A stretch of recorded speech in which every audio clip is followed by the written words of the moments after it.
Number 3, what percent of 350 is 70? So again, what percent of 350 is 70? Letter A, 20%. Letter B, 25%. C, 30%. And D, 35%. So try natin. So again, ang first step natin, we will translate the problem into mathematical equation. Okay? So dito sinabi, what percent, so ibig sabihin yan yung tinatanong, no? Anong percent daw po? So let's say that is our P. Next, we have of. What percent of? So again, in mathematics, yung term na of, that is multiplication. That's times. Okay, times kanino? Times kay 350. Okay? Next, we have is. So 350 is. In mathematics, the term is equal.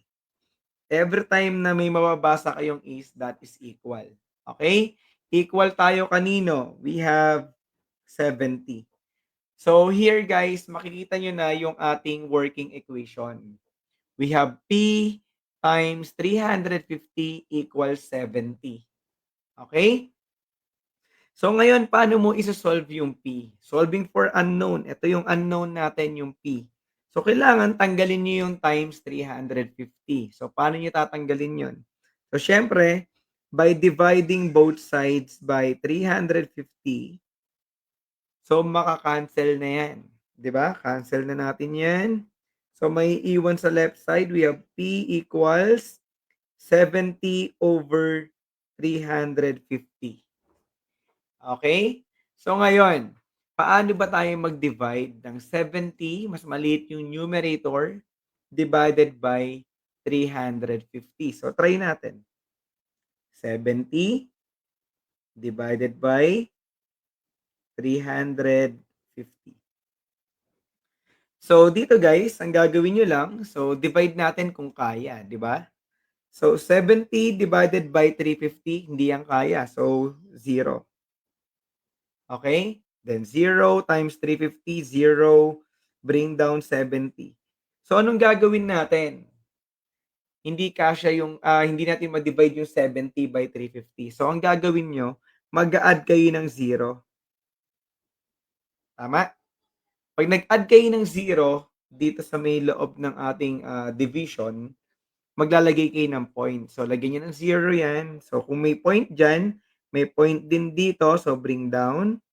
So bring down 0, magiging 700 na. Di ba? So 700 divided by 350, that is 2. Tama? So multiply natin, 2 times 350, 700.